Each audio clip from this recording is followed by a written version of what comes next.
Ini yang hebat. Saya kemarin bikin quotes, lalu kita sebarkan. Ini sebetulnya di antara esensi surah Ad-Duha. Kata Allah, Muhammad, saya bersumpah kepadamu, yakinkan pada jiwamu, nanti saat kamu ke akhirat, suasananya akan lebih enak dibandingkan dengan sekarang. Akhirat itu lebih baik dari apa yang kamu rasakan sekarang di dunia. Maksudnya begini, kalau kamu sedang capek, kamu sedang ada musibah, kamu sedang lelah, sabar. Nanti kalau sudah pulang, semuanya akan hilang. Memang dunia itu tempat capek. Karena memang tempat beramal. Sholat di dunia, kerja di dunia, puasa di dunia, baca Quran di dunia. Kenapa kita kerjakan? Supaya cari bekal untuk pulang ke akhirat. Nanti kata Allah kalau sudah pulang, semuanya akan hilang. Jadi tenang aja teman-teman. Capek cuma sebentar. Ya, capek cuma sebentar. Lelah, gak apa-apa. Namanya juga dunia. Dunia itu memang tempat capek. Kalau nggak mau capek, ya pulang. Dunia itu tempat capek. Dan kita memilih untuk hidup. Maka jalani itu, nikmati saja, kerjakan aja.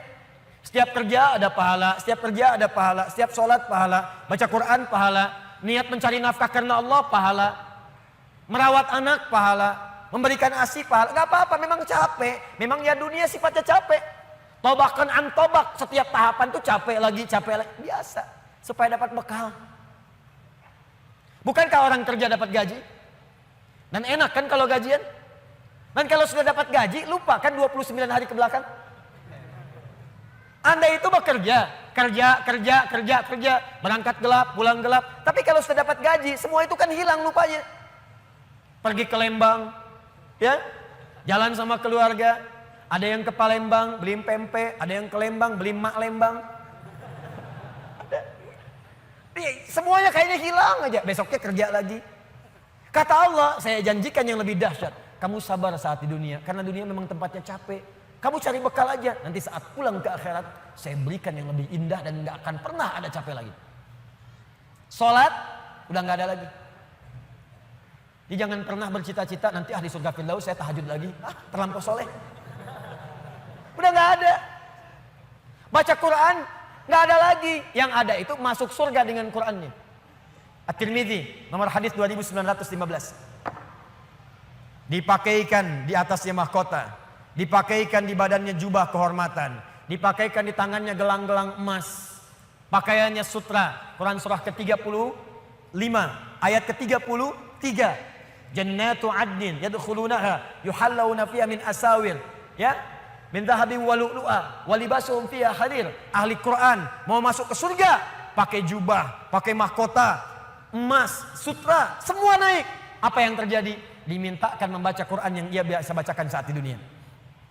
Jadi setiap dia baca naik. Iqra wartaqi fa inna akhira qiraatika akhiru manzilatika. Baca Quran yang biasa engkau bacakan saat di dunia. Nanti akhir bacaanmu, di situ tempat tinggalmu di surga. Dan berita baiknya, dia bisa menggandeng bapaknya, ibunya, suaminya, istrinya, anak-anak, cucu ikut di belakang semua. Kalau mereka orang yang beriman dan soleh di hadapan Allah Subhanahu wa taala. Dipimpin oleh ahli Quran, naik ke surga. Dia bacakan sampai minal jinnati wan nas, puncak surga yang paling tinggi. Begitu nyampe di situ, dikunjungi oleh semua malaikat dari 8 pintu surga. Itu ada di Quran surah 13 ayat ke-24. Wal malaikatu yadkhuluna alaihim min kulli bab. Dan malaikat semua mengunjungi dia dari semua pintu, mengucapkan salam. Lihat kalimat pertamanya, salamun alaikum bima sabartum. Selamat ya, saat di dunia kamu sabar cari bekal. Sabar capek. Sabar mengeja huruf dari Iqra. Sabar menghafal. Sampai ada yang mencela. Sabar, orang lain ngejar dunia, Anda ngejar akhirat, sabar. Orang lain cari ini, luaskan rumah, tambah mobil, tambah kendaraan, meninggal, gak dibawa. Anda sabar. Masya Allah, orang akhirat. Saya ngelihat ada ahli Quran tuh, seringkali saya berhadapan dengan ahli Quran tuh dari daerah-daerah, seringkali menangis. Ada yang datang pengen setoran. Anda bisa kebayang gak suaminya, pekerja mungkin kasar, orang sebutnya kuli. Istrinya ngambilin kayu bakar, kadang ke sawah. Anaknya bahkan ada yang masih kemudian kecil-kecil. Tapi kalau Anda berkunjung ke rumahnya, semua makanan dihidangkan yang mampu dia suguhkan. Lalu keluar kalimat alhamdulillah, Abi kalau bekerja dapat uang banyak sekali, 500.000. Sebulan 500.000, banyak sekali, syukur. Ternyata perempuan itu sudah punya sanad hafalan Quran 7 qiraat. Lelakinya hafal Quran, anaknya hafidz semua. Anaknya penghafal Quran semua. Anda ada di mana? Itu perlombaan, sabar, naik sampai ke atas. Jadi kalau sekarang sedang capek, nikmati, sabar. Besok kalau meninggal, nggak ada capek lagi. Dan panggilannya sudah tenang kita, karena kerja kita selesai. Mirip begini, ada berita besok gajian, tenang kan? Malam tidur enak kan? Orang yang punya bekal itu, dia sabar itu, nanti di akhir sakaratul mautnya, dia tampakkan semua hasil pekerjaannya, sampai hatinya merasa tenang. Jadi nggak terasa, tidur aja. Ya ayat Tuhan nafsul mutmainnah, ditarik, tenang, tidur aja, selesai. Tinggal dia jumpai Allah di akhirat nanti, mendapatkan hasil dari apa yang dia kerjakan. Makanya kata Allah, kalau sedang sholat terasa capek, apa jawabannya? Sabar ya, walal akhiratu khairul laka minal ula. Nanti di akhirat gak ada tahajud lagi. Kalau sedang menghafal Quran capek, sabar ya, nanti di akhirat gak ada menghafal lagi. Abadi sifatnya, wafat selesai hafalan itu. Kalau sedang kena musibah, sabar ya, sabar. Jalani dulu, zikir kepada Allah supaya dapat pahala. Nanti setelah meninggal gak ada masalah lagi, tenang. Nanti pulang selesai semua. Jadi kalau ini kita tanamkan dalam jiwa kita, setiap punya masalah, nanti beres kok insya Allah. Selesai kok. Memang saya jalani aja, sampai waktunya saya wafat, saya pulang, saya dapatkan semua kenikmatannya. Masya Allah. Ustadz beneran? Benar. Surganya banyak? Banyak Ustadz. Alhamdulillah. Tapi Ustadz, kalau di surga pengen ngerokok, bisa enggak? Ya kalau bisa silakan, ambil apinya di neraka misalnya. Nikmat, sudah selesai. Kemudian apa yang terjadi? Wala saufa yu'tika rabbuka fatarda. Ini yang paling dahsyat. Nanti di akhirat kata Allah, kalau kamu sabar saat di dunia sekarang, Bu, Pak, sabar tahajud, sabar merawat anak, sabar sekolahkan mereka ke pesantren, sabar talaki Al-Quran, sabar berjamaah ke masjid, Anda kerja di pemerintahan, kerja jadi pegawai, ada yang berdagang, ada yang bisnis, sabar. Waktunya sholat, waktunya zakat, sabar. Nanti kata Allah, saat pulang ke akhirat, wala saufa yu'tika rabbuka fatarda. Saya akan berikan semua yang kamu inginkan sampai puas. Kaidah nikmat itu, kaidah nikmat. Semua bicara termasuk dalam Al-Quran. Selama hidup di dunia, kaidah nikmat itu gak ada yang pernah puas. Saya ulang ya, nikmat itu gak ada yang pernah puas. Contoh, punya sepeda nikmat bukan? Punya motor nikmat tidak? Punya mobil nikmat tidak? Pertanyaan saya, ketika Anda dapat sepeda, apakah merasa cukup dengan sepeda? Kalau sudah dapat sepeda, pengen apa? Sudah dapat motor, pengen apa? Sudah punya mobil, pengen apa? Pesawat. Garasi gak punya, nerbangin gak bisa, masih pengen. Belum menikah, pengen apa? Menikah. Sudah menikah, pengen apa? Punya anak. Sudah punya anak, pengen apa? Pengen cucu. Semua terus, jadi gak ada puasnya. Nikmat itu terus pengen. Nanti di akhirat, kata Allah, nanti di akhirat saya akan berikan kepadamu sampai kamu puas. Sampai Anda mengatakan, ya Allah, cukup ya Allah, puas. Sekarang mah pengen terus, pengen. Nanti puas ya Allah, cukup puas. Ini semuanya nikmat. Sampai selesai semua. Makanya bersabar, dunia sebentar. Sebentar mas, besok meninggal, selesai masalah. Mau besok meninggal? Susah. Sabar. Dan alhamdulillahnya nggak ada yang dikasih tahu kapan meninggal. Kalau diberitahu, bisa jadi kita pun nggak semangat. Sebentar lagi Anda akan meninggal. Jam 8:45, kemudian 45 detik. Waduh, kajian udah bubar, nggak pulang di masjid aja. Astagfirullah. Kenapa Pak? 2 menit lagi. Jadi amalan nggak terencana. Ini karena kita nggak tahu kapan wafat, kita bisa merencanakan. Malam ini tahajud insya Allah jam sekian. Saya mau istighfar jam sekian. Besok subuh di masjid A, zuhur di masjid B. Punya rencana. Dan ketika merencanakan, niat muncul. Dan itu niat ketika muncul, pahala dituliskan. Bukankah innamal a'malu binniyat? Innamal a'malu binniyat. Di ketika niatnya itu sampai, pahala dituliskan. Ini panitia ini nggak akan dihisab, nggak akan diberikan pahala berdasarkan mic-nya bunyi atau putus.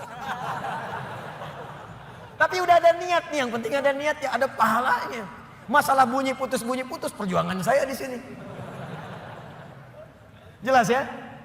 Baik, wala saufa yu'tika rabbuka fatarda. Jadi gini maksudnya, kalau sedang capek, sedang lelah, apalagi kemudian beban itu datang dari orang-orang terdekat. Teman sekantor tiba-tiba misalnya nampak mengkhianati, ada mencela, ada macam-macam. Ingat Allah, maka Anda akan lapang. Ingat Allah, maka tidak akan ada beban. Dan ingat semua itu akan berakhir ketika kita wafat.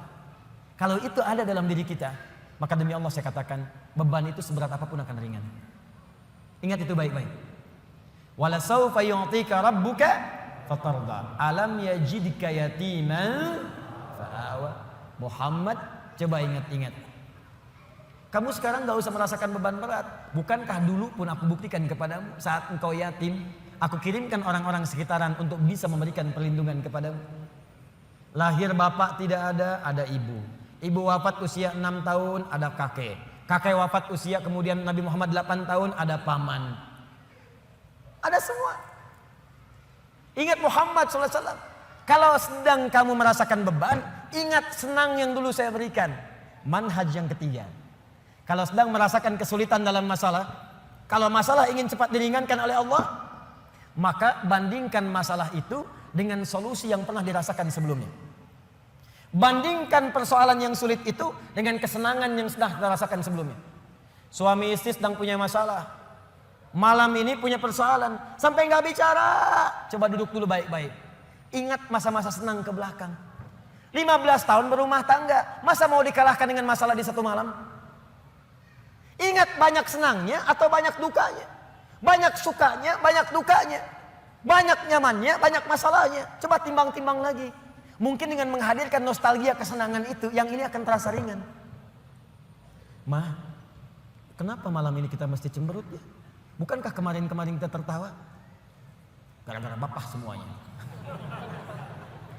Gak apa-apa mah, memang gara-gara papa. Papa terima.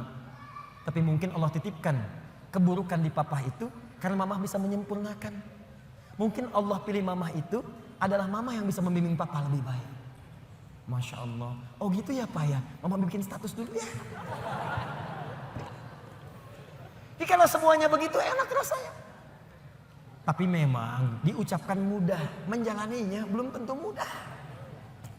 Ustadz juga begitu. Ya, makanya jarang sekali ada ustadz ceramah bawa istrinya. Jadi kalau kita punya persoalan yang kecil-kecil sekarang, ingat masa lalu. Bu, Pak. Ya maaf di kantor ada masalah. Masalahnya hari itu, jangan langsung merasa berat. Ada proyek gak selesai dimarahin sama bos. Anda kerja sudah 10 tahun, dimarahin baru hari itu. Senangnya kan banyak, udah 9 tahun. Masa persoalan sehari mengalahkan persoalan 9 tahun yang senang ke belakang? Kan tidak lucu. Anda gagal satu ujian, 9 mata kuliah lulus semua. Masa harus meratapi diri pada yang satu itu? Selesaikan. Mungkin di situ Allah ingin berikan anugerah supaya Anda paham lebih dalam. Mungkin disitulah kepakaran Anda supaya belajar lebih dalam lagi. Diangkat kemudian karena pakar itu, di masalah itu. Saya dulu itu setiap menghadapi pelajaran-pelajaran bahasa, apalagi balaghah, macam-macam dan sebagainya itu. Di situ perasaan awal pertama sulit saya hadapi. Begitu dihadapi rupanya Allah menginginkan kita lebih fokus pada masalah itu. Seakan awalnya susah, ternyata ada nikmat di balik itu. Itulah poinnya teman-teman sekalian. Jadi kalau Anda sedang merasakan kesulitan, ingat masa-masa lalu saat Allah memberikan banyak nikmat dalam kehidupan kita. Jelas sampai di sini?